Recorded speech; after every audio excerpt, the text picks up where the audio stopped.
Hello again! Sorry for the long break between videos. I've been preparing for the Summer of RWBY event and grappling with some personal stuff as well as the usual distractions. Still, to honour the anniversary of the Bumbleby slow burn romance becoming officially canon, I wanted to do a fun little support piece for my larger essay. Also just showing you some cuteness.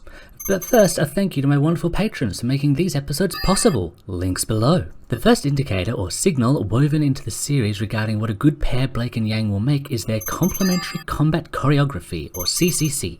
I already covered this to an extent in the essay, but of all the partnerships in the Emerald Forest, the only one with more immediate chemistry and cooperation was the lifelong relationship of Ren and Nora. What's more, Blake and Yang even beat them out for coordination in combat. They both need very little communication or can outright be silent and yet charge, duck, weave, dodge and work in combos like it's as natural as breathing. This is partially reflective of their skill and training, obviously, but given we know outside observers don't tend to think their skill sets are compatible, this must reflect something deeper. Namely, that despite the surface level differences, they actually approach battle in a very similar manner in their minds, one that generally emphasizes acting quickly but with intense focus and being able to bounce back to take time and determine a new strategy. Examples of this can be seen as far back as the Yellow trailer, with Yang taking time to adjust when fighting the twins, or Blake's improved approach towards the mech fight, or later in the series such as their pair match against Elm and Vine with their evolving strategies. It also lets them contrast well with how some battle partnerships just don't jive so well, such as Blake and Sun having very different approaches to combat, with Sun being more of a go with the flow kind of guy, or how we see Yang being frustrated by the careless chaos of the others in the Emerald Forest and struggling to keep up with the more reckless acts. I can't take it anymore! Could everyone just chill out for 2 seconds before something crazy happens again?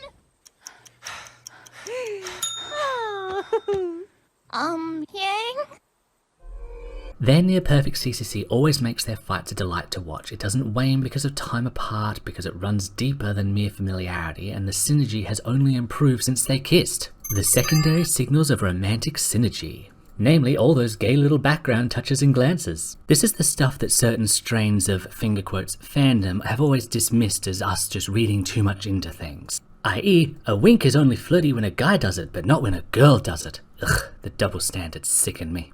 But to the point, Blake and Yang have tons of these throughout the series, and something that must be understood is that this takes effort. What I mean is that people had to write this out, others had to storyboard it, edit it, then start animating it. It is so much easier to have characters not making physical contact or to avoid shots that emphasize facial expressions and body language, but RWBY does so amazingly. Plus, we also get shots that echo other couples' shots, such as the hand-holding in the airship of V6 to Renora's V4, but we also get stuff like Yang slyly glancing over at Blake with a very pleased expression, which would be taken as a sign of interest if a guy were doing the same. We also have some more overt examples like the entire hair compliment section in V7, because someone had to make it clear Yang had walked about just to go and stare shyly at Blake's new haircut. We also have Blake's perpetually fond eye rolls and low-key amusement when Yang is either doing something kooky or trying to make people happy. This expression isn't shown to every character or purely light-hearted scenes. Or stuff like how Blake had been repeatedly calling Yang in Volume 8 to the point where she got so used to the scroll not being answered she wasn't looking at it but anxiously chewing on her fingernail instead. But there are more subtle interactions, like their cute little exchange in Ironwood's office when it comes to weaponry,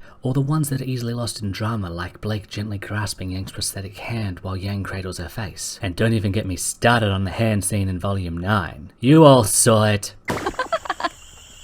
So would you say he caught you unarmed?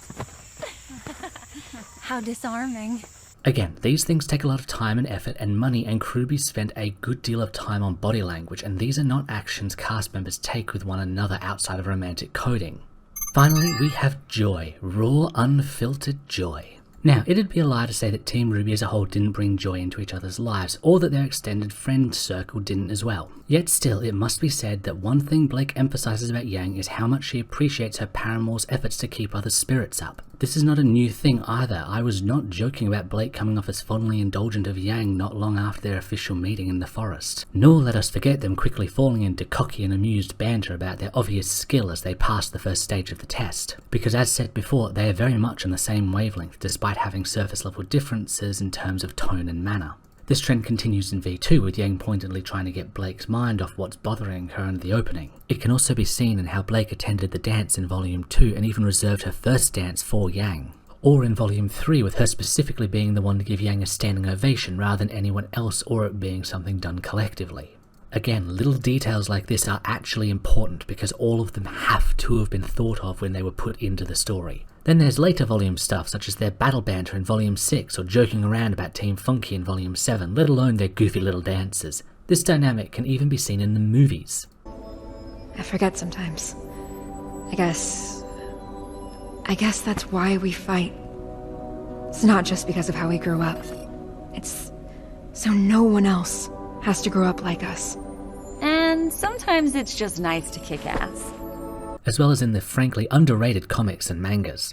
It also reflects how the pair can be vulnerable with one another and comfort each other, which is something both rarely allow people to do for themselves, usually trying to stay above the din unless overwhelmed or force back their own tears to try and comfort others. But back to happy thoughts. We obviously have how all of this jacks up even more after volume 8, with relief flooding Blake that Yang is alive. She becomes even more playful and overt in her manner, something Yang is at first flustered but also clearly enthralled by. There is no reason to hold back anymore, and more reason than ever to not let any moment slip by lest it be their last. Which all naturally culminates in the magnificent peak romance kiss. But as for the ship, what we have are two women who started off wearing masks of aloofness and brash confidence, who found themselves clicking so easily that their real selves began to slip through the cracks. Yang could be vulnerable, Blake could let herself have fun again, and as their relationship has grown more intimate and their lives improved by each other's presence, more and more of these moments slip through until their honest, genuine selves are what is laid bare for the other. Suffice to say, it's all wonderful and a huge part of why I utterly adore these two, and I'm so glad they're officially together. Now if only I could order that wall scroll. Thanks for tuning in! If you'd like to help support my work, please swing by my Patreon. If you'd like to commission 3D models, please hit up my Ko-fi.